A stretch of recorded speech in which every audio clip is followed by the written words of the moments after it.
Now, bringing you the very best in New Hampshire-based local music on IPMNation.com and 100.1 The Planet, this is Local Outbreak.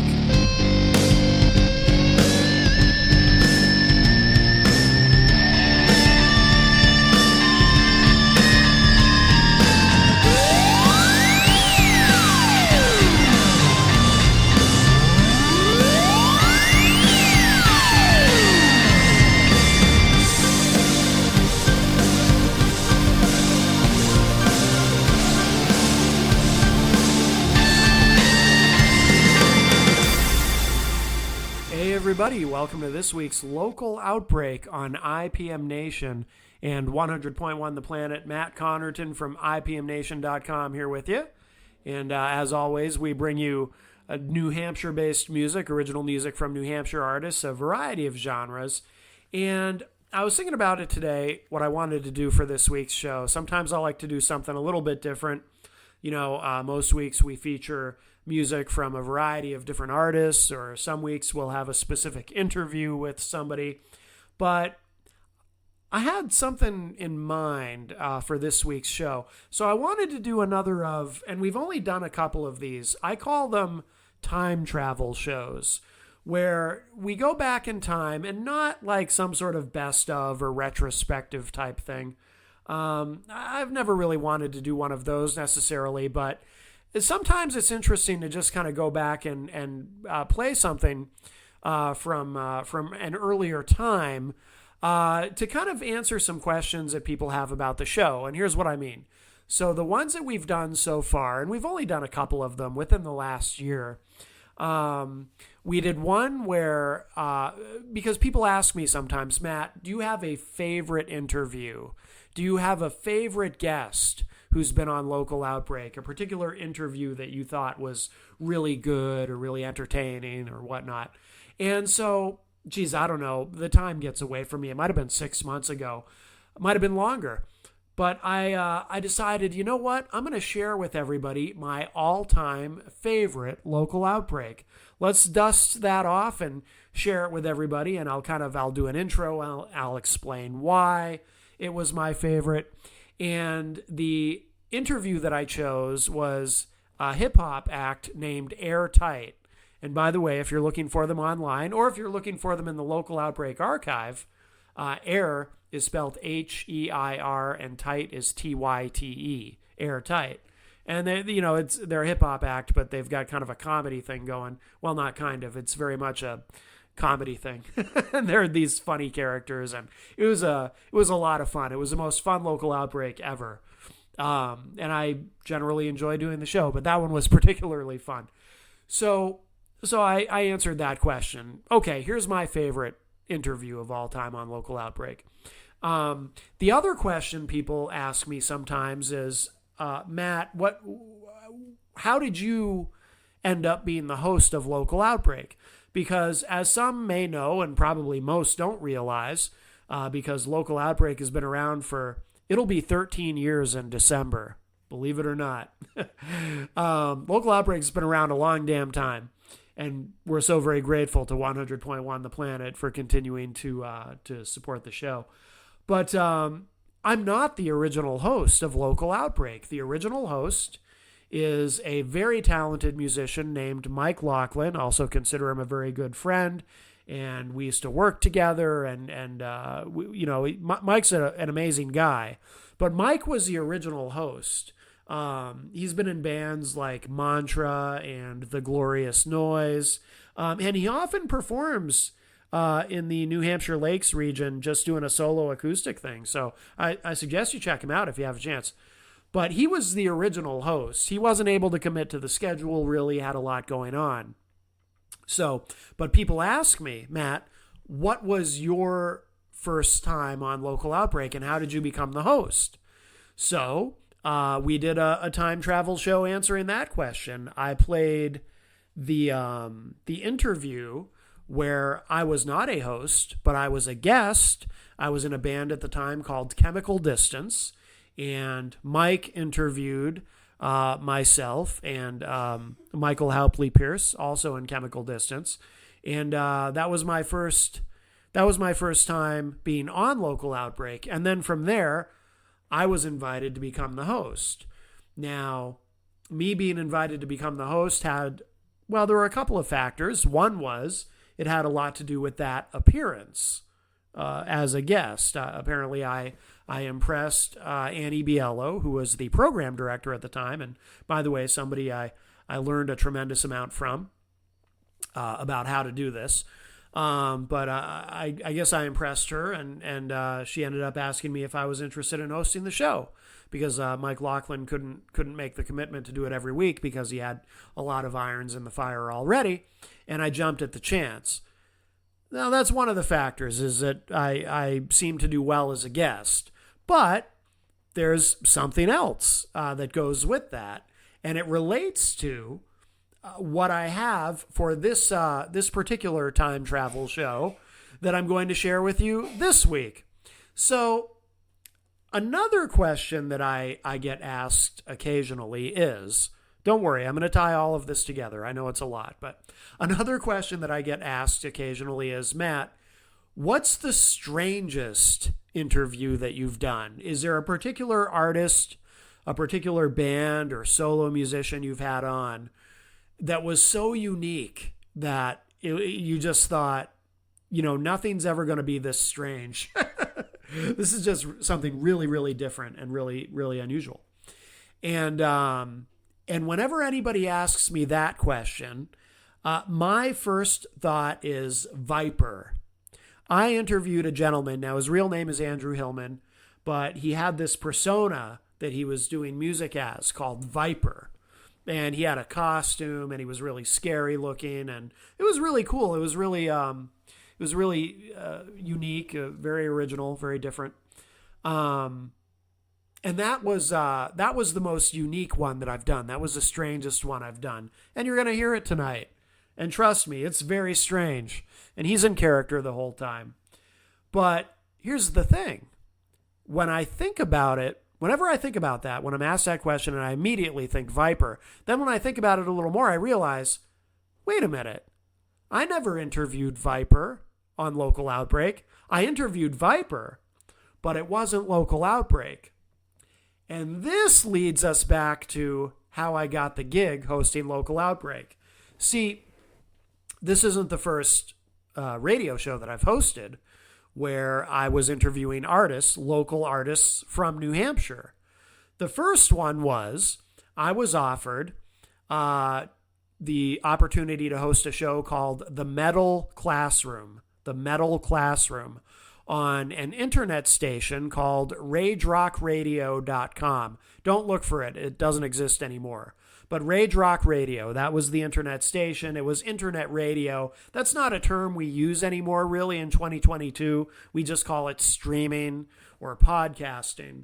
But at that time, the term internet radio was still in vogue, and it was just, if you're streaming online, you're not a radio station, but you're streaming audio, you're doing internet radio. That's what we called it back then. This is like late 2000s, right?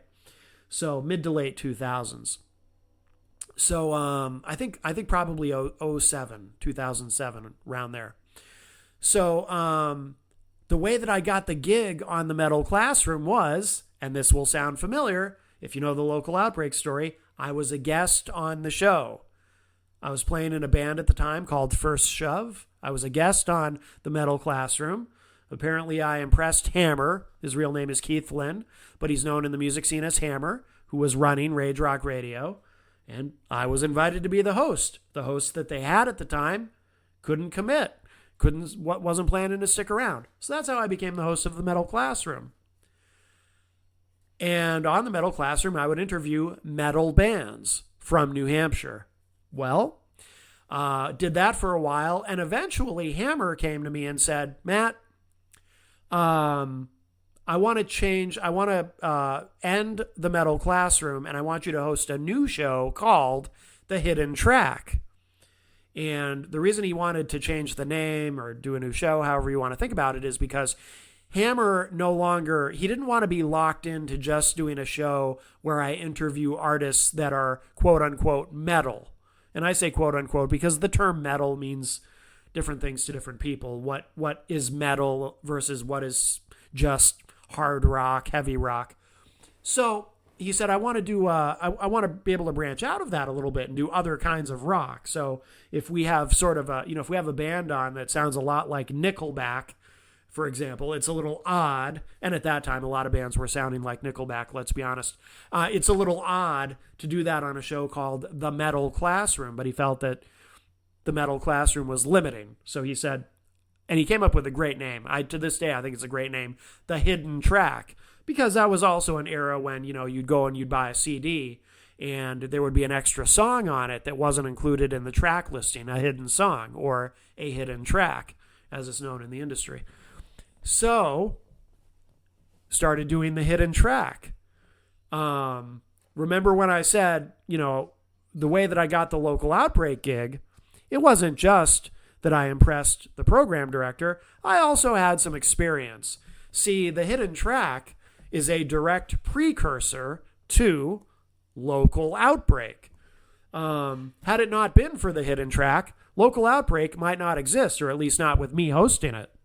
The hidden track never aired on 100.1 The Planet. It was strictly online, but again, it led to local Outbreak. In fact, there's a whole series of early episodes of local Outbreak. Some of them were recorded on site at 100.1 The Planet, but there was a whole slew of them that were actually recorded at the Rage Rock Radio studios with using the same setup and the same, all the same studio configuration, same engineer, everything, for the hidden track. We just kind of transferred it over and rolled it up into local Outbreak, and Hammer from Rage Rock Radio was also participating in local Outbreak. So, in a very real way, the hidden track was a precursor. It evolved into local Outbreak.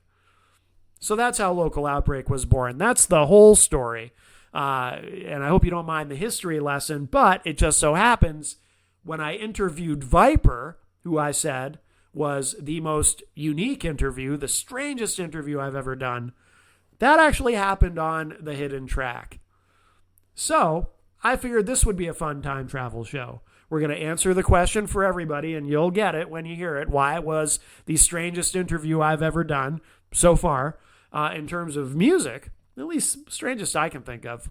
But it's kind of fun to go back and see, what was the embryo, the the early idea that ultimately begat local Outbreak. So we're going to go back and we're going to hear some hidden track from the Rage Rock Radio studio featuring my interview with Viper. And I can't remember, but I think Hammer from RageRockRadio.com, I think he might have had a mic in front of him too and asked a couple of questions, but I'm not sure. I haven't listened to this in a long time. Fortunately, I save everything. In fact, I save everything on a very specific website, IPMNation.com. So just so you know, not only can you find the entire local Outbreak archive there, you can find the entire archive for the hidden track there as well.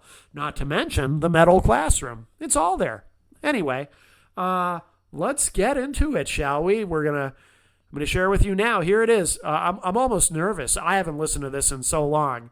I'm probably terrible. I'm probably nowhere near the interviewer that I am now. And I was younger, so I'm sure by more than a decade, so I'm sure my voice is higher. But here it is, the hidden track featuring my interview with Viper.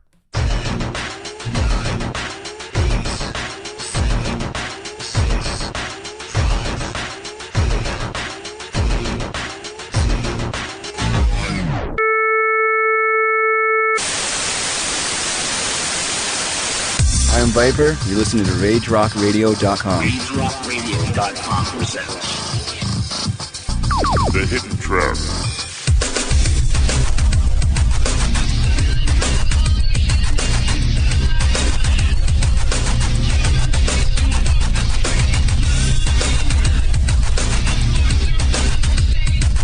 Hey everybody, welcome to The Hidden Track, the very first edition of The Hidden Track here on RageRockRadio.com. And basically we have a little bit of explaining to do. This is the show formerly known as The Metal Classroom, And we have decided to change the name because the format's changing a little bit. RageRockRadio.com, of course, is and always will be the heaviest place on the internet.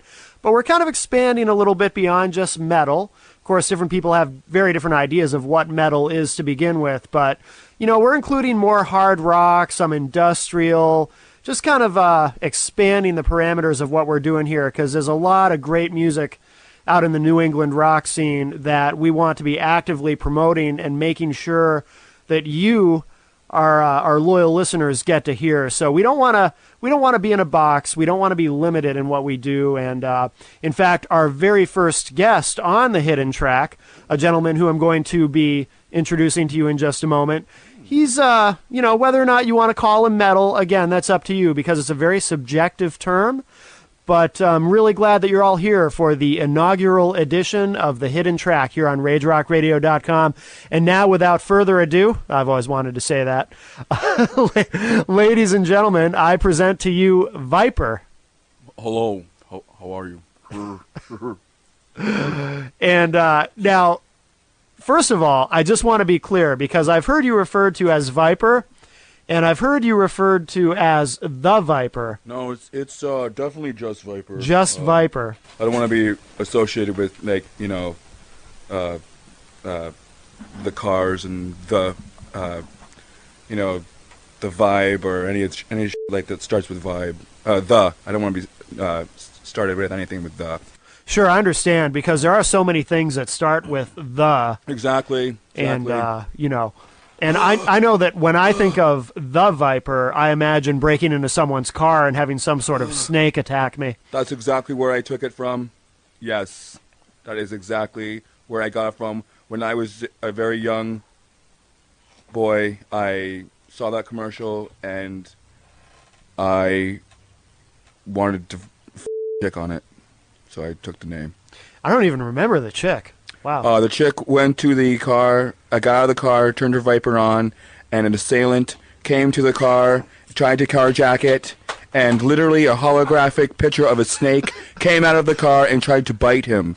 I, of course, thought that was the car alarm, so I just let people know that that's what I wanted to be in 8th grade. In 8th grade, but certainly not today. Oh no, not today. Now my just looks like a viper snake. Really? Yes. Well, I am duly impressed. This is Local Outbreak on 100.1 The Planet and IPM Nation.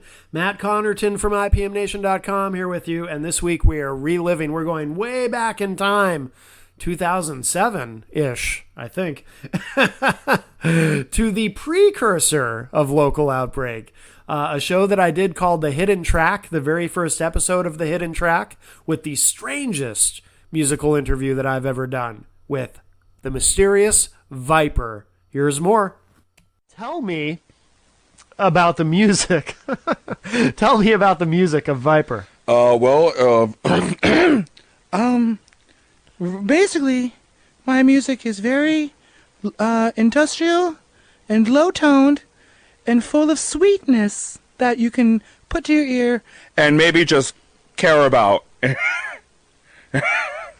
I got to be honest with you. I didn't hear any sweetness in your music, that's for sure. Oh, there's plenty of sweetness. Plenty. I'm going to be completely honest with you. I find your music dark and frightening. Thank you. Oh, you're welcome. Those are certainly compliments. I like dark and frightening music. Yes. The dark... I'm trying to make people aware of that there are other things to be scared of than just politics. Sure, Yes. absolutely. Now, tell me about the inspiration for your music, because it's my understanding that your music is inspired by a specific illness. Yes, that was the because I don't have any albums out. I'll say it like this. That was the last demo album that I did, was about the Lyme disease. But definitely, if you haven't heard that, that's the first demo that I did. The second demo, or the second album that I'm doing, is definitely about religion. Definitely about people's beliefs.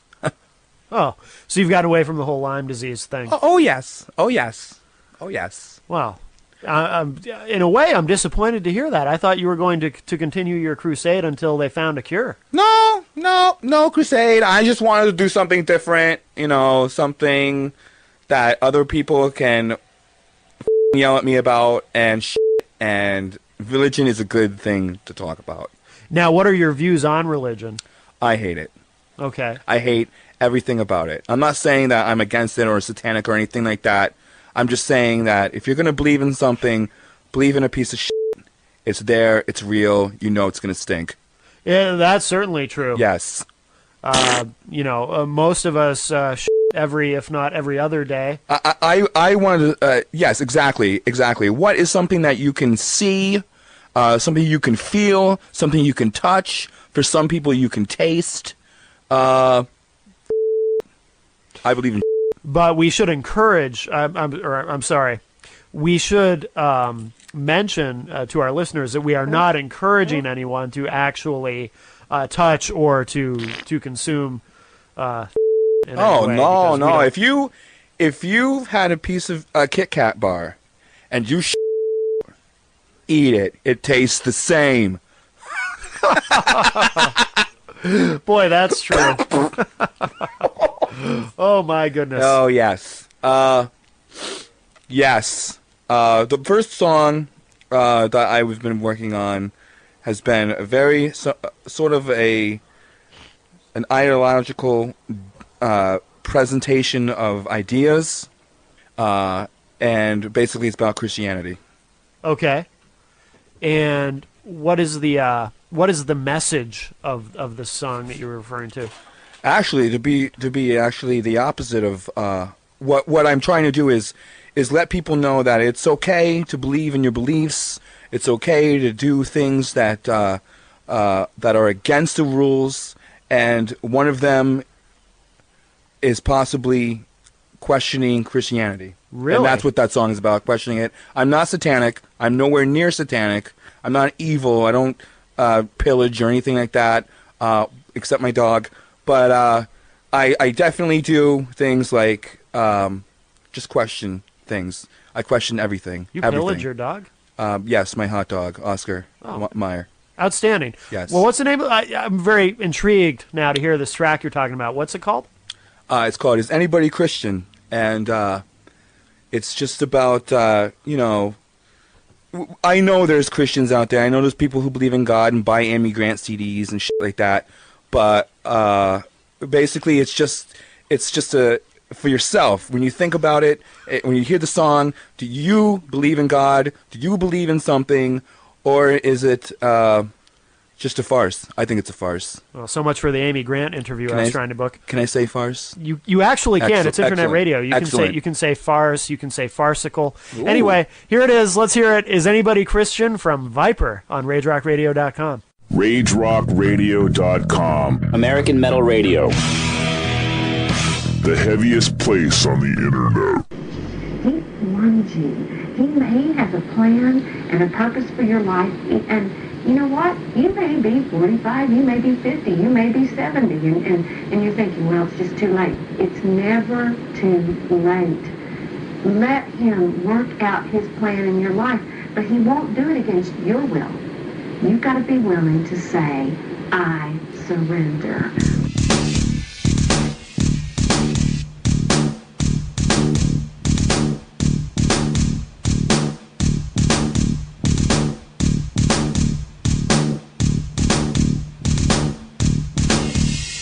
Is anybody Christian? Is anybody Christian? Is anybody Christian? Is anybody Christian? No! No! Is anybody Christian? Is anybody Christian? Is anybody Christian?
in my thoughts and in my words, in what I have done and in what I have failed to do.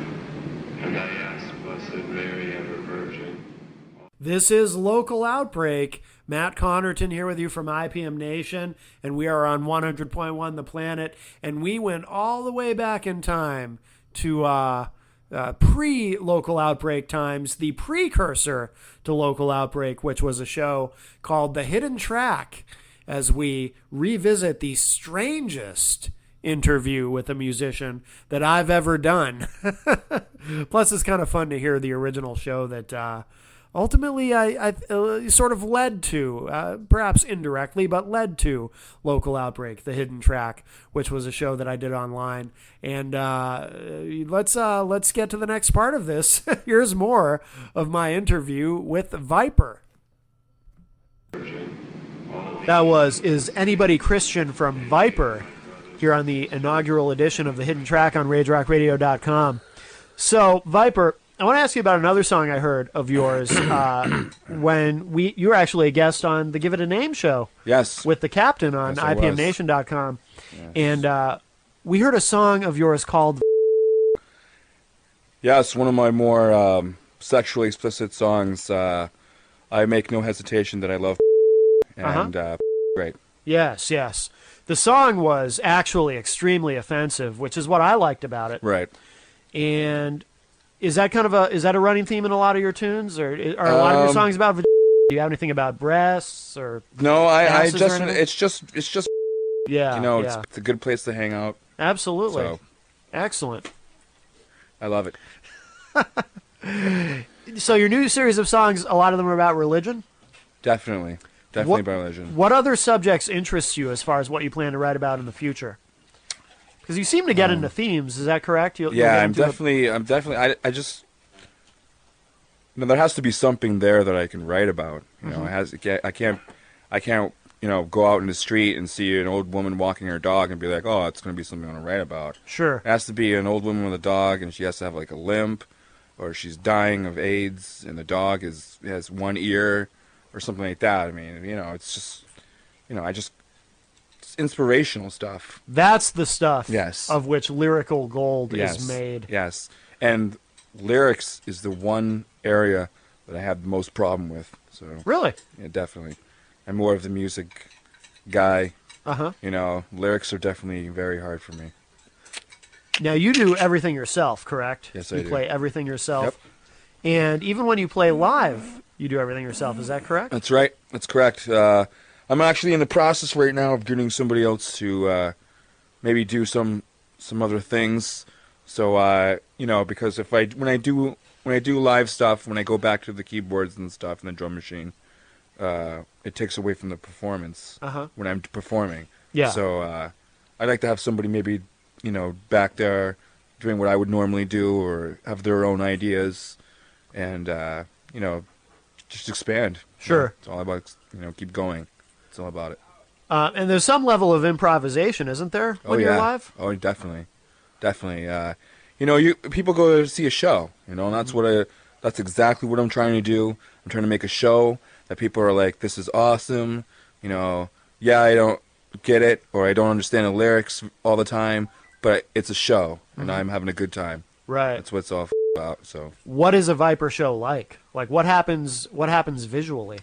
there's there's snuff films. I have snuff films that are going on when I'm performing. I have the smoke. The smoke that I have going is to actually an element that gives me that much more darker feel. So, I rely on prop heavy too as well. The projectors and the lights and the smoke. Sure. So, and make it a recurring theme. Of something that's going on. It never stops. Right. Do you tour around a lot, or? No, I just pretty much hang out in my pink cave, just do their writing, my friends will come by, and like two of my friends will come by, the only two I only have two friends, and they'll come by and I'll do a little show in front of them, and they'll like it and laugh and have a good time and not pay, so it's worth it, it's, like I said, it's a growing process. Two friends, that sounds very lonely, Viper. Yeah, I definitely like being alone. Alone is the way to go. Are any of your songs about loneliness? I have one song called Alone. It's more of a David Bowie ripoff. Really? So it's to the other end of the spectrum of where I'm at. Definitely. Yes. Yeah. Alone. Yes. Now let me ask you this. I haven't seen you do this yet tonight, but in the past when I've seen you, you will often hit yourself quite a bit. Yes. Yeah, I've controlled that. I'm on medication now. Really? My doctor said that if I end up going off my medication, I will continue doing it. But, you know, it causes a lot of questions. Where'd you get this bruise? Where'd you get that bruise? Sure. You know, what'd you do to your face? What'd you do to your eye? It's kind of embarrassing when you said I did it. Right, of myself. course. Yeah. It's not like suicide. I don't believe in suicide. I think suicide's a joke. You know, people who try to commit suicide or have done it are selfish losers. So don't do that. Don't kill yourself. Right. Are any of your songs about suicide? No, definitely not. I do not invoke or approve of suicide at all. If you're going to kill yourself, but if you're not, then don't even try it and stop wasting everybody's time telling them about, oh, I have problems. I'm going to commit suicide. I'm going to cut myself. Just. Well, Viper, I notice a contradiction there. You say you don't approve of suicide or condone it. No, I don't. I just, it's just something I don't think. Everybody goes through bad. Everybody has a bad time. Everybody has, things that they can't fix or they want to make better that they don't feel that they can. Everybody does that. Everybody has that problem. Other people have survived. Other people have tried to commit suicide and said, hey, maybe this isn't a good idea. So, continue living. That's what I say. Continue living. We have to suffer with the deficit. So should you. Or as REM would say, everybody hurts. Everybody does hurt. Sometimes. Yes. Yeah. Yes. And the other thing I've seen you do is, and I think you brought it with you, the mask. Yeah, I did bring the mask with me. I thought I was going to be wearing it. Unfortunately, it's just one of those things that it's an impulse thing. Sure. Most of the time, I just wear that for the stage. But who knows? Sure. All right. Well, we got to wrap up, but I want to definitely hear another track. Definitely. What are we going to go out with here? You're going to go out with Stop. Stop? Oh, how appropriate. Yep. Very good. Stop is about the menstrual cycle. Uh-huh. Yep. And if women would stop, I could do a lot more. Yeah, I'm not saying that you can't. I'm just saying you're going to use a lot of towels. Right. Well, you have to be practical about these things. Yes, absolutely. Well, Viper, thank you very much for not only being our first guest on The Hidden Track, but for enlightening us on a variety of things. Yes, thank you very much. So that's great. From suicide to menstruation and all that. So, all right, that's going to wrap it up for this week on The Hidden Track on RageRockRadio.com.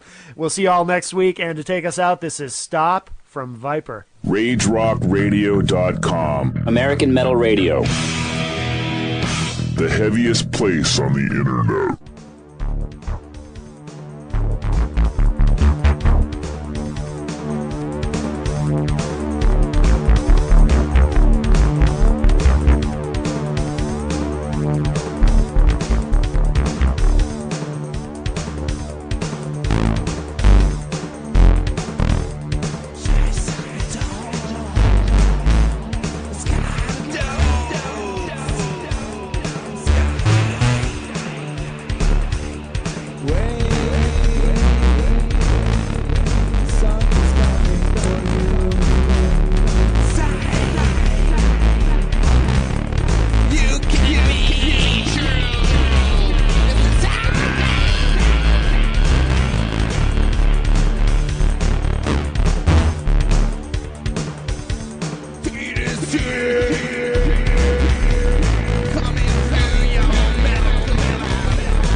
I'm whole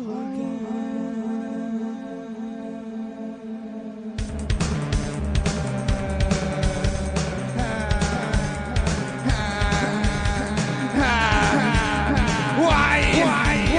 Break me down! Break me down!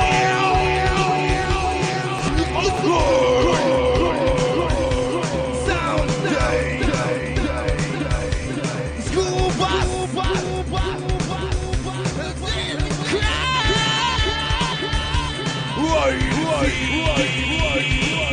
we're born to fly.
Hey everybody, thanks for joining me on this week's local outbreak on IPM Nation and 100.1 The Planet. And that was kind of fun going back in time. Like I said, I wanted to present the strangest interview that I've ever done. So that answers that question. And it kind of gave you a a taste of, like I said, the precursor to Local Outbreak, an old show that I used to do, The Hidden Track, which then led to Local Outbreak. And if you missed that whole story, you'll just have to go back and listen to the beginning of the show where I explained it all. But next week we'll get back to current stuff, I promise. But this has been kind of fun, although I did have to do a lot of editing to that interview, which of course originally was only available online. Viper, also known as Andrew Hillman. Kind of a little bit of an addendum to that, though. Something that happened after the interview. Andrew and I actually started working together. He had an idea. He wanted to, and he hinted at it during the interview, that he wanted to add a second person to the project. Well, I really liked what he was doing, and not just the studio work that I thought was pretty interesting, and I like that sort of, I don't know, goth industrial vibe or whatever you want to call it. But I had actually seen him live. I had seen him perform live as Viper before we did the interview, and I was really into the whole live spectacle of it. So he had an idea. He wanted to bring in a second person and call the project Viper Casino, and which I really liked. And I ended up being the guy. I joined him in Viper I joined Viper, and we became Viper Casino. And it was a lot of fun, but we never really got it past that stage. You know, we had some rehearsals together, and it was going well. And I was enjoying the improvisational nature of it, because a lot of what we were doing was improvised. But he had a lot of other stuff going on at the time, and we just never quite got it off the ground. So before long, Viper just kind of faded away, and Viper Casino, as the duo that we were supposed to be, faded away, and that was that. He actually apologized to me a couple of years later. He sought me out and apologized. He felt like he had dropped the ball, but it's all good. He was just very busy, and I was very busy too, so it wasn't like, gee, now I don't have a band. I mean, I already had other bands going. This was just going to be another thing on top of it. But I was excited about the project until Chemical Distance came along. Viper Casino was the most unique thing I'd been involved in. But to close out this week's show, we're actually going to play, I don't have any other Viper music, but as Andrew Hillman, the real guy, he was in a band with Mike Laughlin, who I mentioned is the original host of Local Outbreak. They did a project together, and it might still be going, called The Glorious Noise. So I'm going to close out, I think it's very appropriate to close out this week's show with a project that Andrew Hillman, a.k.a. Viper, and Mike Laughlin and a couple of other fine musicians did together. So we're going to do that to close out, and I do want to remind you, of course, ipmnation.com/Local Outbreak for the full archive of all the Local Outbreak episodes going back. It'll be 13 years in December. And if you want to hear the unedited version with all the bleeps taken out of my original interview with Viper, go to ipmnation.com/hidden track. That was the name of the original show where I interviewed Viper. ipmnation.com/hidden track. And you will find all the interviews are listed alphabetically. We did 19 episodes of that show. And you will see Viper. Viper starts with a V, so he's near the bottom of the list because they are alphabetical right there on IPM Nation. And we're going to put it up on our YouTube channel as well, on the IPM Nation YouTube channel. But thank you all again so much. And without further ado, we will leave you with this. This is the band The Glorious Noise, featuring Andrew Hillman and Mike Laughlin. This is a great track. This is called Damage, to close out this week's Local Outbreak on IPM Nation and 100.1 The Planet.